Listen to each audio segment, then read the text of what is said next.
La tarde de Canal Sur Radio con Mariló Maldonado.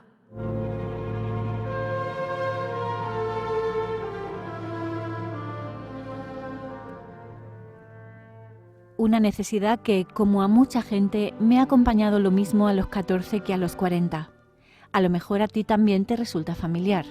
Cuando decidí luchar por mi sueño de ser gimnasta, estaba decidiendo muchos otros aspectos, como los de valerme por mí misma, ser responsable, ser cumplidora, ser fuerte.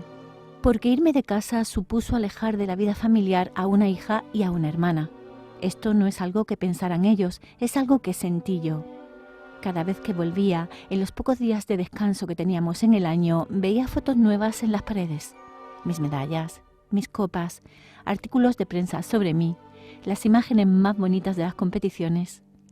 Para mis padres, esa era la forma de tenerme presente y eso reforzó en mí la necesidad de ser ejemplar y de no fallarles.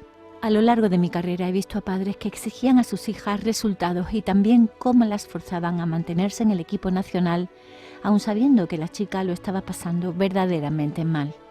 Asumí que si después de un día difícil de entrenamiento me desahogaba con mi familia por teléfono, desde la cabina que nos instalaron en el chalet de Canillejas donde vivíamos la seleccionadora Emilia, su marido, su hermana y las chicas, quizá me sentiría mejor en ese instante, pero a la larga iba a preocuparlos sin necesidad porque estaba convencida de que el malestar era pasajero.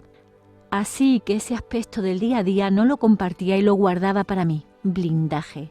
Al final, lo que tienen en común estas dos situaciones es el impulso de parar para coger fuerzas. Inmovilizar la lesión hasta que te ves un poquito más capaz de poder con ella o de poder compartir lo ocurrido una vez que lo has controlado.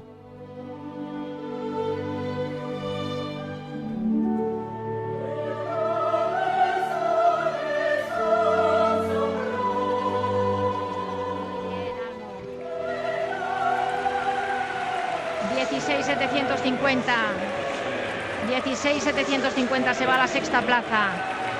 Casi lo tiene Seine 2000 y Atlanta 96, 4 Juegos Olímpicos, 16,750.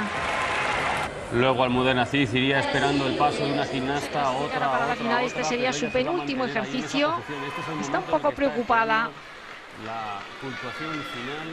pero ya tiene que salir a disfrutar. Ya lo ha dado todo, ya no tiene que demostrar nada a nadie. Almudena Cid, desde mi punto de vista, el mejor ejercicio es este, con una música que impresiona. Atención, Almudena Cid. Busca la octava posición, ya se las sabe todas, está disfrutando como una enana en estos juegos. Es veterana, la más veterana de todas, 24 años, y si sale este ejercicio, se habrá ganado una buena plaza.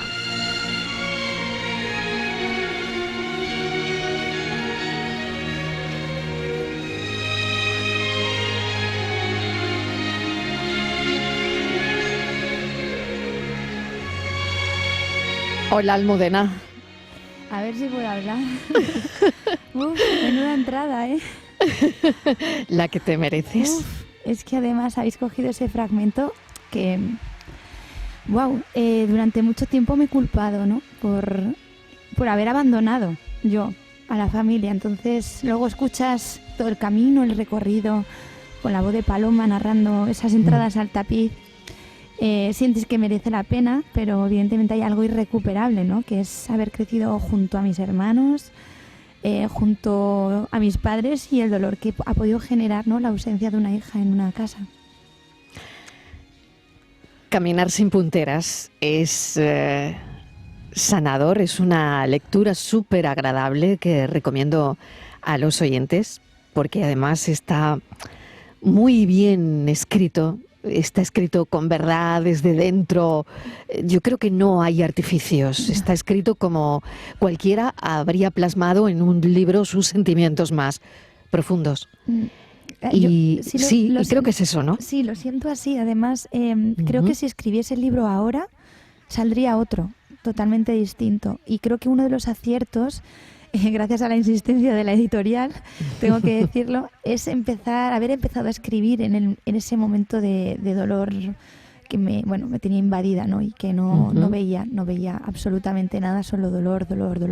Y es lo que, por lo menos los lectores que me han compartido ya su impresión, yo lo que he sentido por parte de ellos es como que se han identificado desde el primer momento con el dolor, porque muchas veces no sabemos ponerle palabras y lo sentimos y no sabemos cómo expresarlo ni exteriorizarlo.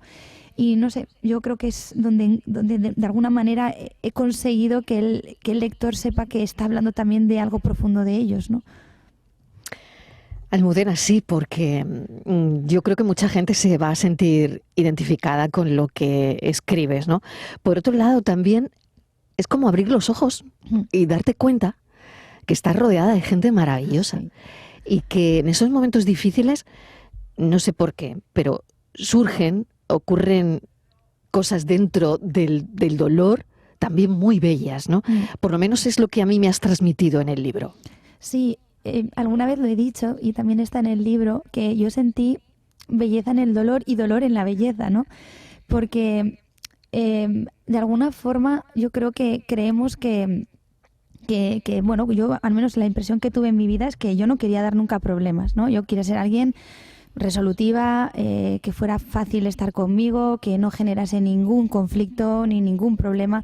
Yo creo que también es esta disciplina, ¿no?, espartana, soviética, que tuve al principio de mi carrera deportiva, que era como obedece y calla, ¿no? Y entonces de repente cuando te pasa algo así, que tu vida salta por los aires a nivel personal, porque con las lesiones como que he sabido torearlo, ¿no? Y lo he sabido eludir o al menos entender. Pero cuando ocurre con lo personal, yo esto no lo tenía elaborado. O sea, creía que era muy distinto la ruptura de un corazón a la ruptura de un hueso, y luego empecé a encontrar todos los paralelismos. Y ahí de repente la familia, o sea, cómo saltó la familia en avalancha, ¿no? O sea, que no te lo podías imaginar, es que, ¿no? Digo, yo no cuando creo que no te imaginas la situación, es verdad que no te la imaginas, pero tampoco imaginas cómo salta tu red de alguna forma, ¿no? Sí, y luego gente que no conocía. Y ahí es donde voy a las redes sociales, que también hacen tanto daño muchas veces, sí, porque no te conocen y te valoran sin ningún criterio, simplemente por lo primero el impulso que les llega. Y entonces de repente ves tantas mujeres y hombres compartiendo contigo su experiencia, poniéndote perspectiva, poniéndote un futuro que tú no quieres labrar porque lo tenías y se ha destrozado y no tienes esa capacidad. Y de repente sientes que lo que te ha ocurrido es bastante habitual, que le ha pasado a mucha gente que todavía está lidiando con ello, y de repente sientes como una comunidad, y esa red de la que hablabas, ¿no? Y ya no solo la familia y amigos, ¿no? Que también ahí hay otra situación, amigos cercanos que no sabes muy bien cómo van a reaccionar y no reaccionan igual bien para ti, pero es bien para la otra parte, y entonces empiezas a cuestionar. Y de repente solo son esos que simplemente ayudan, te arropan, te empujan, te sacan a andar, te sacan a respirar, te dicen lo importante que es comer, lo importante que es dormir, te buscan soluciones para esas cosas tan básicas, pero tan necesarias cuando crees que no puedes hacer nada de eso y que lo único que quieres es ir apagándote, ¿no? Y de repente ves un mundo y un entorno a tu alrededor que jamás imaginaste, con el peligro de decir, y cuando me recupere, me abandonarán, ¿no? Me dejarán. Y entonces tienes que volver a lidiar también con el sentimiento de decir, ya puedes valerte por ti misma otra vez. Ahora tienes que volver a coger las riendas y ya sin tanta ayuda y sin tanto arrope. Abrir el libro de Almudena, Caminar sin punteras, es que en la primera página ya es alucinante, Almudena. ¿Me dejas que lea unas líneas? Claro. Bueno, dice, me rompí. Un día mi mundo se vino abajo y no lo vi venir. En el caos y el dolor que llegó de golpe sin avisar, todo me parecía nuevo, ni siquiera me reconocía a mí misma. Seguía intentando levantarme, salía de casa, veía gente, me subía al escenario como actriz, pero todo lo hacía rota y con la sensación de que ese dolor nunca lo había vivido antes. Y peor aún, nunca acabaría. Es verdad que Almudena, es...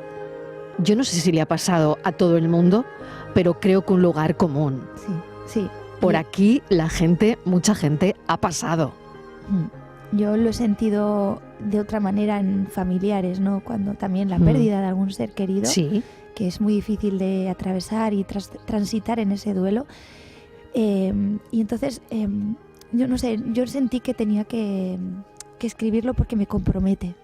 Yo creo que siempre que lo he hecho, porque con los libros de Olimpia hice toda esta elaboración de mi etapa deportiva y me quedaba pendiente, yo sabía que esto iba a ocurrirme, pero ha sido una forma de también elaborar mi porqué en la vida, ¿no? Y para qué en la vida, y también mi reencontrarme conmigo misma y darme cuenta de lo que me estaba olvidando en algunos aspectos. Y sí que creo que es un sentimiento común de sentir que ya no vas a volver a estar o ser, y de repente sí, de repente vuelves. Pero hay que hacer tanto esfuerzo, hay mucho esfuerzo. Muchísimo, pero se consigue, Sí. es verdad que se consigue. La oportunidad de volver a construir, que dices en el libro, pero esta vez en otro lugar y probablemente con mejores cimientos. Claro, porque cuando te llega el tsunami y te tambaleas, claro, de ahí me imagino que hables también de esos cimientos, que no sé si se trata de eso, pero que al final lo que tratas de hacer es construir esa casa, quizás con cimientos que cuando venga un tsunami, pues intentar que la casa aguante, ¿no? Claro, ya los construyes teniendo eso en cuenta, el tsunami. Eso es, eso Pues es. eso es como cuando Eso ves es, que la teniéndolo en gente, cuenta. sí, ves cuando la gente vuelve a construir donde hubo un río, ¿no? Y dices, si es que el río igual vuelve a aparecer, Sí, porque sí, la naturaleza sí. es así. Entonces el ser Sí. humano también es como es y los tipos de personalidad son como son, ¿no? Entonces, bueno, yo creo que esta metáfora o este símil yo creo que va muy al hilo de lo que yo sentí. Creo que tengo mucho construido en mí, que quizás tiene que ver más con los ladrillos que pongo, ¿no? Esa construcción. Pero en lugar del dónde, creo que es lo que he tenido que darme cuenta que tenía que cambiar, como hablo en el capítulo del Maillot sobre los patrones. Porque sí que es verdad que yo me he desarrollado mucho y he madurado muy de golpe en muchos aspectos de mi vida, pero he tenido que aceptar que había una parcela de mi vida que no la tenía madurada y no la tenía elaborada y que simplemente creí que era muy parecido a cómo tenía que hacerlo como con el deporte, ¿no? Es decir, esfuérzate, no solo esfuérzate, sacrifícate, porque después está la recompensa, ¿no? Del resultado. Y con las personas no es así, lo puedes hacer y aplicar para con tu disciplina deportiva, incluso a veces ni con esos, porque una lesión te separa, ¿no? Del camino. Pero es verdad que yo lo trasladé un poco a la vida personal y en ese sacrificio a veces va tu esencia y no te estás dando cuenta. Y cuando te quieres dar cuenta es cuando de repente se te destroza la vida y dices, ¿y dónde he quedado yo? ¿Qué ha quedado de mí?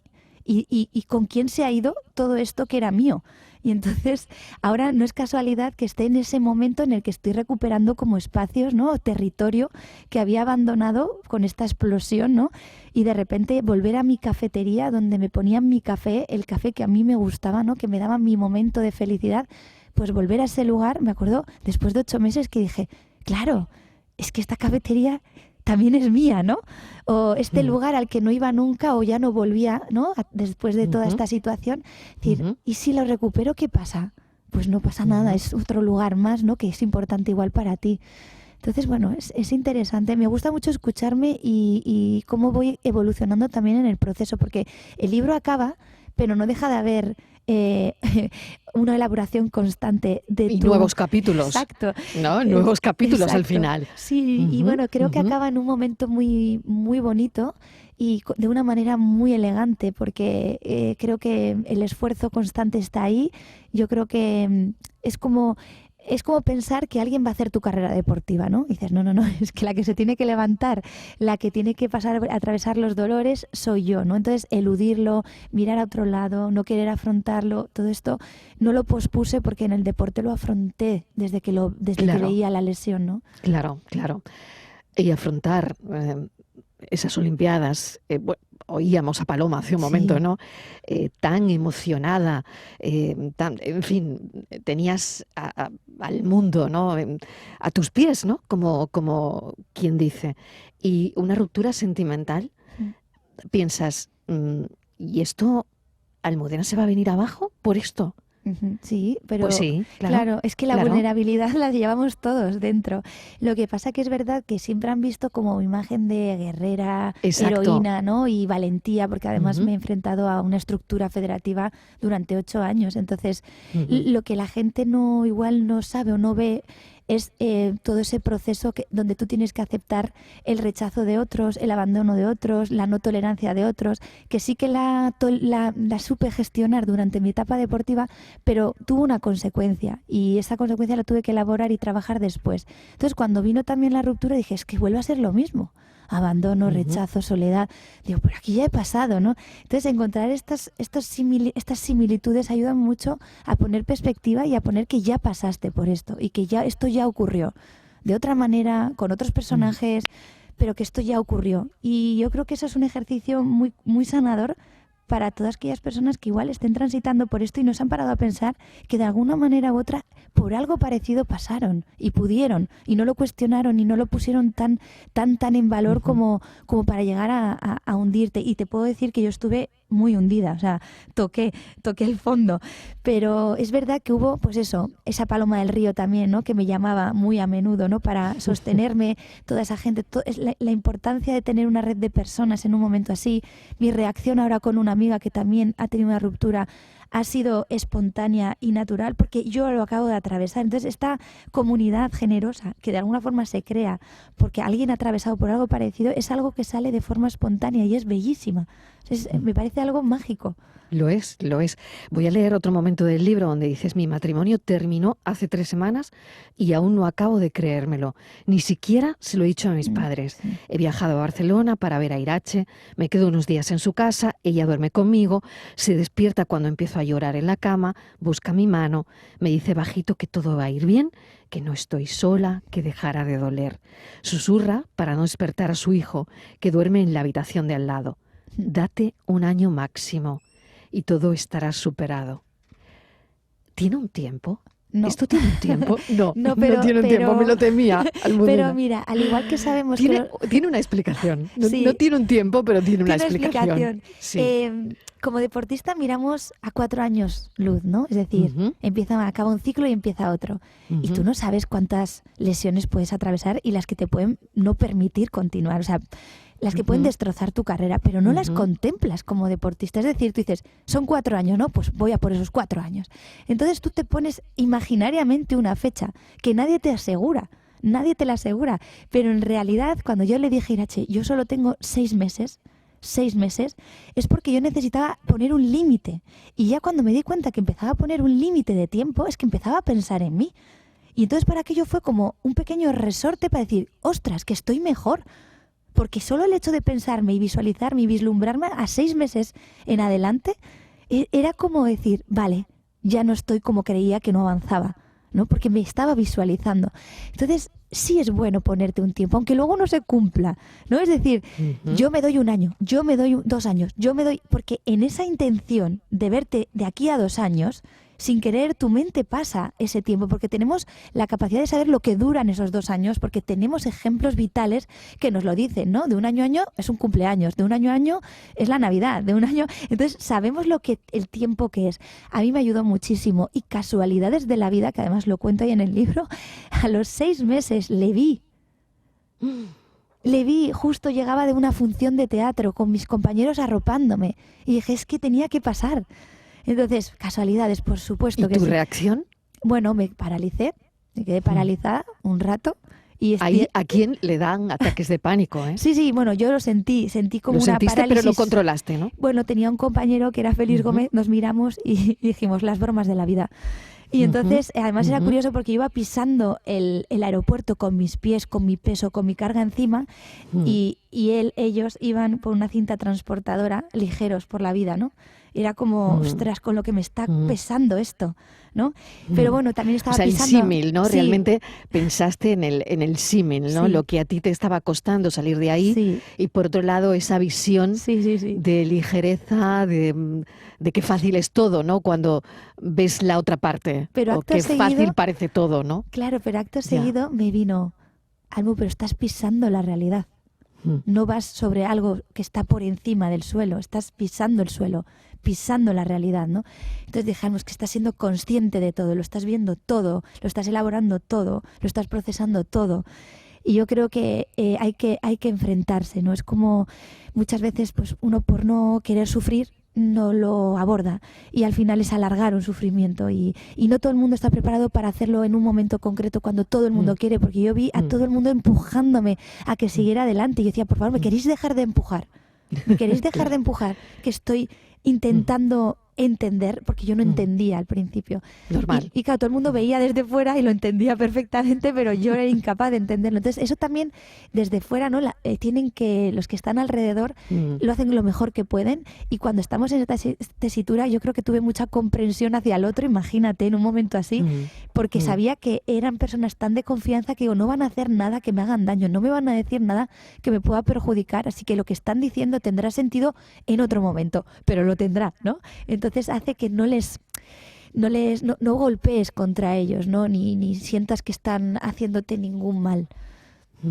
Qué interesante esta charla, Almu, porque, bueno, visualizas un montón de cosas, ¿no? En ejemplos que pones, ¿no? Claro, es diferente, creo yo, ¿no? El dolor podrá ser el mismo, mayor, menor, que esto te pase siendo una persona anónima, a tener millones de cámaras tras de ti, que, hombre, que los compañeros de la prensa del corazón, pues que muy bien, que se ganan su trabajo y ahí está. Pero, madre mía, con todo esto detrás, es decir, para mí es un añadido, porque si ya estás hundida cuando algo así, con una ruptura, sin cámaras en la puerta de tu casa, me imagino cómo debe ser cuando enciendes la tele y estás ahí, o en fin, no sé cómo es esto, cómo se gestiona también, y no sé si esto pues es la otra parte, ¿no? Agria del asunto. Bueno, yo era incapaz de ver televisión, redes ni nada porque estaba en una situación bastante...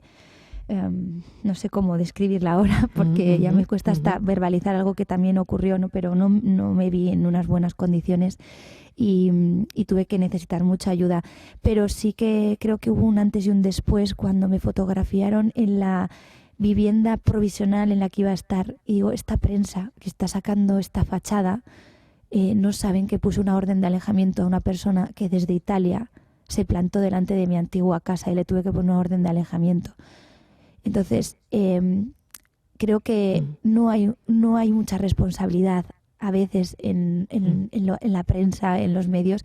Tienes que aceptarla y por otro lado me ayudó mucho cuando hacía esta reflexión, no hacía muchos años. Es decir, yo me acuerdo cuando fui a mi primer provincial como gimnasta, a mi primer autonómico, a mi primer nacional, digo, tuve la misma sensación que cuando fui a mis primeros juegos.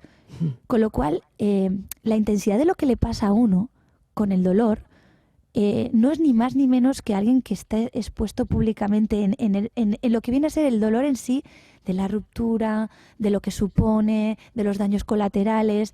Da igual que estés solo en tu vivienda, que el vecino de arriba o el de abajo o el de la farmacia, el que te ve pasear por la calle, te mira y vale, es verdad que tienes como muchos más ojos, hay mucha más expectación, como hay unos Juegos Olímpicos, hay muchos más espectadores que en un campeonato provincial o nacional, pero la intensidad con la que lo vives y el dramatismo con el que lo estás viviendo, para mí es igual, porque esto era así. Entonces, eso me hizo minimizar un poco esta sensación que tenía yo con los medios de comunicación, del poco respeto que sentí en ese momento concreto de mi vida. Luego es verdad que me he encontrado con periodistas muy, muy amables, entrevistas como esta, ¿no? Que ves que hay cuidado en la elaboración hasta de las propias preguntas, porque es un tema muy delicado y que, aunque atravesamos todo el mundo, al final esto es una cosa pública, pero el enfoque que yo le he querido dar al libro, y es el ejercicio más bonito y más gratificante y más sanador que he hecho, es eliminar la otra parte y ver qué hago con lo que me ha pasado.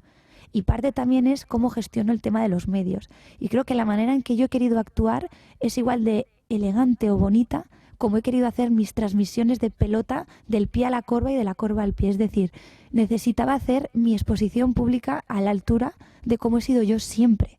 Y luego toda la elaboración anterior que hay de puertas para adentro, hacerla con cabeza, como es ensayar cada día, esforzarte cada día, mantener la calma en cuando en un entreno las cosas no van bien, tener esa capacidad de ver que el resultado lo tienes que dar después y que todo lo que ocurre de puertas para adentro, dentro de tu gimnasio, dentro de tu vida, es una elaboración y tú vas a querer enseñar lo que tú quieras enseñar. Y esto esta forma de actuar creo que tiene que ver con cómo he querido hacer yo mi gimnasia toda mi vida, mi forma de enseñar mi disciplina deportiva. Estamos todos extasiados escuchándote, Almudena, porque tiene tanto sentido todo lo que estás diciendo. Voy a terminar porque no veo el momento de cortar la entrevista y tú a las 7 tienes que firmar libros.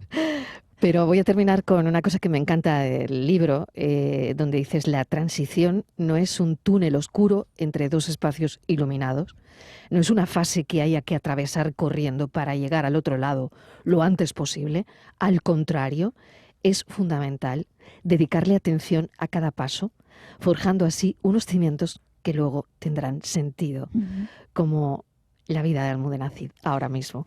Muchísimas gracias por habernos acompañado. Firma a las 7 en Botica de Lectores en Sevilla, y desde aquí hoy recomendamos altamente Caminar sin punteras de Almudena Cid. Muchísimas gracias. Gracias por esta bonita entrevista. Un beso enorme, Gracias. cuídate.